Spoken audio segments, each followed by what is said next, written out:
Bismillahirrahmanirrahim. Assalamualaikum warahmatullahi wabarakatuh. Alhamdulillahilladzi arsala rasulahu bil huda wa dinil haqq liyudhhirahu 'alad dini kullih wa kafaa billahi shahida. Asyhadu an la ilaha illallah wahdahu la syarikalah wa asyhadu anna Muhammadan 'abduhu wa rasuluh.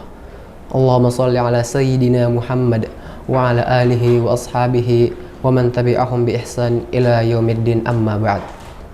Rabbi shrah li sadri wa yassir li amri wahlul 'uqdatam min lisani yafqahu qawli. Segala puji hanya milik Allah, Rabb semesta alam, Zat yang maha pengampun, Zat yang maha pengasih, yang telah memberikan kita beribu-ribu nikmat yang tidak akan bisa kita ukur nikmatnya.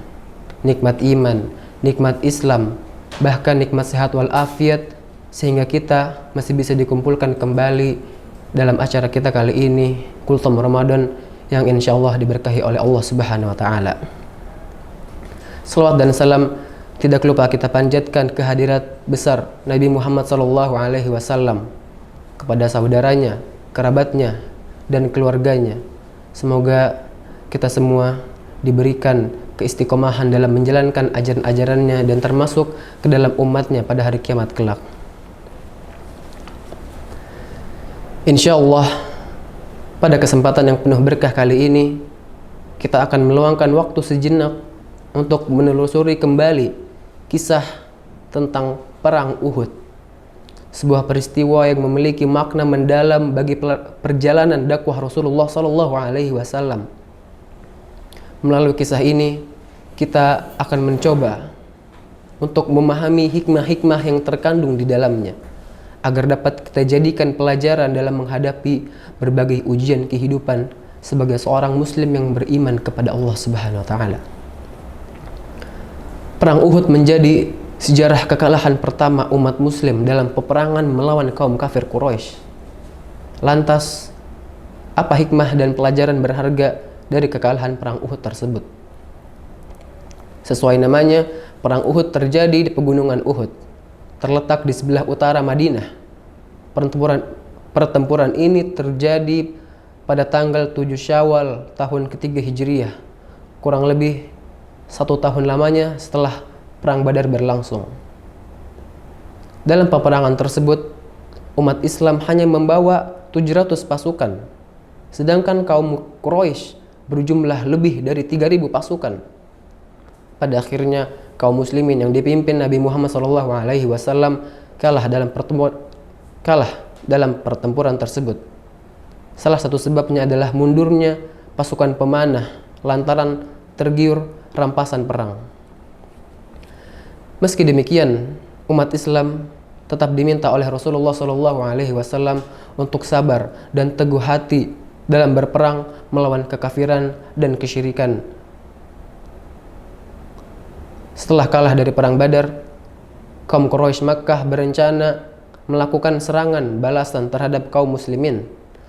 Di samping itu, ini juga bertujuan untuk mengamankan rute perdagangan ke negeri Syam bagi pedagang-pedagang Makkah.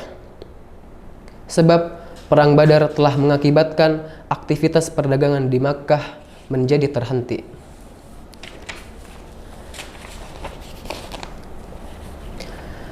Abu Sufyan yang tidak mengakui Muhammad SAW sebagai seorang nabi menyuruh penduduk Makkah untuk menyerang umat muslimin. Disebutkan bahwa Abu Sufyan berhasil mengumpulkan 1.000 dinar dan 1.000 unta sebagai modal untuk berperang. Nabi Muhammad SAW mengetahui rencana itu 2 hari kemudian melalui sebuah surat dari pamannya Abbas bin Abdul Muthalib. Kemudian beliau langsung menyiapkan persenjataan dan pasukannya, 700 orang berbaju besi. Rombongan ini memulai perjalanannya dari Makkah hingga 2 mata air lembah Sab'ah. Awalnya, pertempuran didominasi oleh pasukan muslimin, oleh pasukan Nabi Muhammad SAW. Namun, keadaan berbalik ketika pasukan pemanah yang berada di bukit turun untuk mengambil harta rampasan karena mengira peperangan telah usai. Ibnu Jubair yang memimpin pasukan pemanah sudah mengingatkan mereka agar tidak melupakan pesan Nabi Muhammad SAW. Namun para pasukan sudah tidak dapat berpikir jernih lagi dan kemudian turun dari bukit. Melihat kondisi tersebut, Khalid bin Walid, pimpinan pasukan berkuda Quraisy, berputar haluan dan kembali menyerang sampai akhirnya berhasil melumpuhkan pasukan pemanah Islam. Satu persatu pasukan Muslim berguguran. Nabi SAW juga mendapatkan luka yang cukup serius. Banyaknya jumlah kaum muslimin yang mengambil harta rampasan membuat posisi pertahanan kosong dan membuka celah bagi kaum Quraisy untuk menyerang balik dari arah depan dan belakang. Akibatnya, kaum muslim yang seharusnya dilindungi oleh pasukan pemanah ikut menjadi korban. Ketika tanda-tanda kekalahan sudah terlihat jelas pada peperangan Uhud tersebut, kepanikan melanda sebagian besar prajurit muslim. Dalam keadaan yang kacau balau tersebut, mereka diliputi rasa takut yang sangat mendalam, mendorong mereka untuk mencari jalan keluar demi menyelamatkan diri sendiri. Pikiran mereka hanya tertuju pada keselamatan sendiri, sehingga mereka mengambil keputusan untuk melarikan diri dan kembali ke Madinah.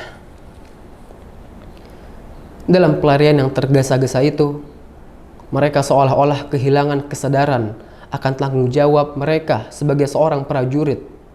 Mereka lupa akan keberadaan Rasulullah SAW dan pasukan muslim lainnya yang masih gigih berjuang di tengah sengitnya pertempuran. Ketergesaan mereka melarikan diri tanpa memikirkan keadaan Rasulullah SAW dan pasukan yang lain adalah sebuah kesalahan fatal yang berakibat sangat buruk. Akibat dari tindakan tersebut, Rasulullah SAW dan sebagian besar pasukan yang masih setia berjuang terjebak dalam kepungan musuh tanpa bantuan yang memadai. Dalam kondisi yang sangat sulit, mereka terus berjuang dengan gagah berani. Namun jumlah mereka yang jauh lebih sedikit tidak mampu menahan gempuran musuh yang semakin kuat. Akhirnya Rasulullah SAW dan banyak prajurit muslim yang masih bertahan gugur di medan perang Uhud.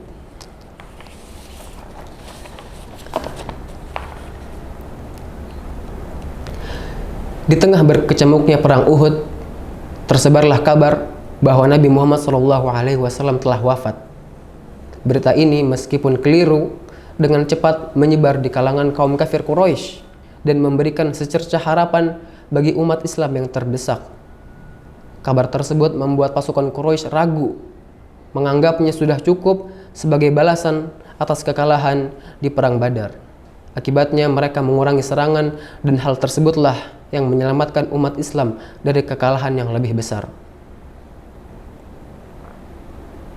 Kekalahan kaum muslimin dalam perang Uhud bukanlah sekedar catatan sejarah, melainkan sebuah peristiwa yang kaya akan pelajaran dan hikmah yang dapat dipetik.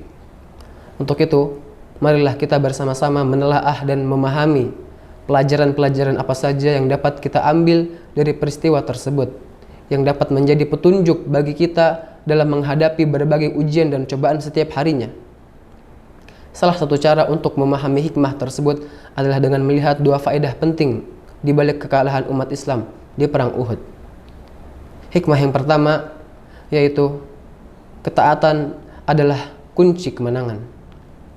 Perang Uhud ini mengajarkan kepada seluruh mukmin bahwa ketidaktaatan kepada pemimpin akan berakhir dengan buruk. Pada hari itu Rasulullah SAW telah berkali-kali memperingatkan para pemanah agar tidak meninggalkan formasinya. Pada saat itu seharusnya mereka menaati perintah Rasulullah SAW, tetapi mereka justru malah lalai dan terpancing atas tabiatnya, kemudian pergi dari tempatnya untuk mengumpulkan ghanimah, hingga akhirnya hal tersebut menjadi sebab kekalahan. Kemudian hikmah yang kedua sekaligus sebagai penutup kurma kita kali ini yaitu selalu bersabar dalam menghadapi setiap ujian. Allah Subhanahu wa taala menguji para nabi dan rasul dengan berbagai macam musibah. Namun akhir yang paling baik selalu dapat mereka raih. Pada akhirnya seluruh musuh Nabi Muhammad SAW selalu tunduk dengan ajaran dan hukum yang beliau sampaikan kepada mereka. Walaupun pada awalnya selalu dihiasi dengan perang dan pertolongan, kepedihan dan tekanan, tetapi inilah hikmahnya. Seandainya Rasulullah SAW selalu mendapat kemenangan dan pertolongan, masyarakat akan beriman dengan terpaksa, dan orang mukmin dan munafik tidak dapat dibedakan.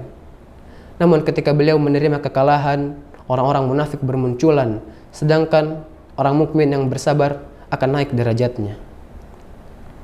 Demikianlah yang dapat kami sampaikan pada kesempatan kali ini. Semoga apa yang telah disampaikan dapat menjadi hikmah dan pelajaran bagi kita semua. Kurang lebihnya mohon maaf. Subhanakallahumma wa bihamdika asyhadu an la ilaha illa anta astaghfiruka wa atubu ilaik. Assalamualaikum warahmatullahi wabarakatuh.